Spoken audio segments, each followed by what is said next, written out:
السلام عليكم ورحمة الله وبركاته. الحمد لله نحمده ونستعينه ونستغفره ونؤمن به ونتوكل عليه ونعوذ بالله من شرور أنفسنا ومن سيئات أعمالنا ومن يهده الله فلا هادي له ونشهد أن لا إله إلا الله ونشهد أن محمدا عبده ورسوله أما بعد.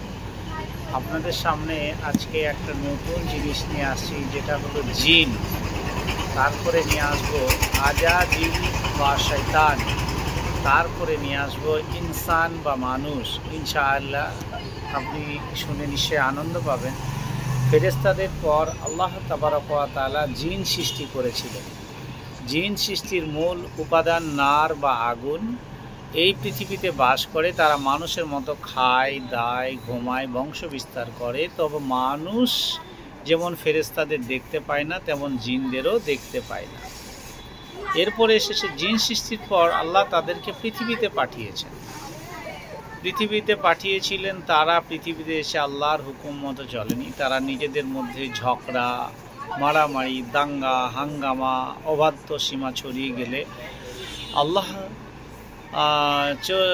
হাঙ্গামা শুরু করেছিল। মাটির পৃথিবীকে তারা পাপে পঙ্কিল করে তুলছিল।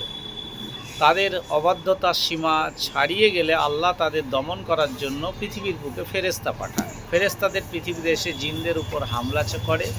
তখন জিনেরা প্রাণের ভয়ে যেদিকে সম্ভব সেই দিকে পালিয়ে বাঁচে। এমত অবস্থায় একটা জিন হঠাৎ করে অন্য দলে বিভক্ত হয়ে ফেরেশতার দলে বিভক্ত হয়ে যায়, ফেরেশতাদের সঙ্গে মিশে যায়। তো তারপরে বনে জঙ্গলে বিভিন্ন জায়গায় জিনেরা আশ্রয় নেয়। তো এমত অবস্থায় একটা জিন সে ফেরেশতাদের দলে মিশে যায়। সে ফেরেশতাদের সঙ্গে আল্লাহ তাবারক ওয়া তাআলার এত ইবাদত বন্দেগী করতে থাকে, ফেরেশতারাও আশ্চর্য হয়ে যায় যে কিভাবে হলো।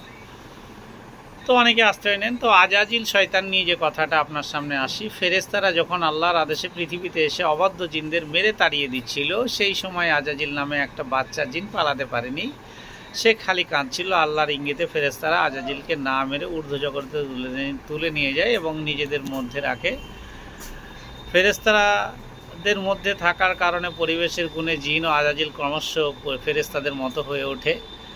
বড় হয়ে সে দিন রাত সকল সময় আল্লাহর ইবাদত মশগুল হয়ে আল্লাহ তাবারক ওয়া তাআলার ইবাদত বন্দিগিতে মশগুল হয়ে ওঠে বা থাকে। এই ইবাদতের বহর দেখে ফেরেশতারাও অবাক হয়ে যায়। এরপরে সে আজাজিল আল্লাহর একটি হুকুম অমান্য করে অভিশপ্ত শয়তানে পরিণত হয় এবং মানুষের চির শত্রু হয়ে দাঁড়ায়। এরপরে সে ইনসান বা মানুষ। ফেরেশতা ও জিন সৃষ্টির পর আল্লাহ ইনসান বা মানুষ সৃষ্টি করেন। তো মানুষ সৃষ্টির মূল উপাদান তিন বা মাটি। আল্লাহ জিন ও মানুষকে কেবল ইবাদত বা দাসত্ব আনুগত্য করার জন্য সৃষ্টি করেছেন এবং কেবল মানুষ ও জিনকে তার হুকুম মেনে চলা বা না চলার এখতিয়ারও দিয়েছেন। তাই এই দুই সম্প্রদায় থেকে তিনি শেষ বিচারের দিনে হিসাব গ্রহণ করবেন। সৃষ্টি জগতের মধ্যে একমাত্র মানুষই জাতি আল্লাহকে আশরাফুল মাখলুকাত বা সৃষ্টি কুলের সেরা করেছেন মানুষদের।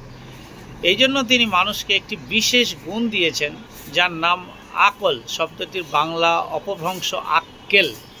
আমরা বলি না, তোর আক্কেল জ্ঞান নেই, তোর আক্কেল দাঁত উঠেনি, এরকম কথা কিন্তু বলে থাকি। তো আকল মানের জ্ঞান, বুদ্ধি, বিবেক। মানব জাতির আদিপিতা হযরত আদিপিতা অর্থাৎ প্রথম মানুষের নাম আদম আলাইহিস সালাম এবং মাতার নাম হাওয়া। এই নিয়ে তার প্রথম জান্নাতে ছিলেন। পরে আল্লাহ তাদের পৃথিবীতে পাঠান। আল্লাহর আদম ও হাওয়াকে মাতা পিতা ছাড়া সৃষ্টি করেন এবং তাদের উভয় থেকে মানব জাতির বিস্তার ঘটান। সমগ্র বিশ্বে একমাত্র আদম আর হাওয়ারই সবাই সন্তান বলে মেনে নিতে হবে। এই মানব জাতিকে সত্য, সঠিক, সরল পথ দেখানোর জন্য আল্লাহ যুগে যুগে বহু নবী ও রসুলকে পৃথিবীর বুকে পাঠিয়েছেন। আজকে এখানে এই পর্যন্ত।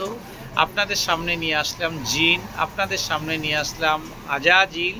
আজাজিল কিভাবে কাদের সঙ্গে মিশে বড় হলো সে ব্যাপার নিয়ে বললাম। তারপরে মানুষ কিভাবে সৃষ্টি হলো, মানুষ কি দ্বারা তৈরি, 3 মানে মাটি দ্বারা মানুষ তৈরি, এবং আল্লাহ তাবারক ওয়া তাআলা কাদের জ্ঞান পরিপূরক করে পৃথিবীর বুকে পাঠিয়েছে, এটা নিয়ে আপনাদের সামনে আলোচনা করলাম। ইনশাআল্লাহ আগামীতে আসবো নবী ও রসুল, প্রথম ও শেষ নবী ও রসুলের সংখ্যা কত, এই নিয়ে আপনাদের সামনে কথা বলা হবে ইনশাআল্লাহ। আজকে এখানে এই পর্যন্ত। আসসালামু আলাইকুম ওয়া রাহমাতুল্লাহি ওয়া বারাকাতুহু।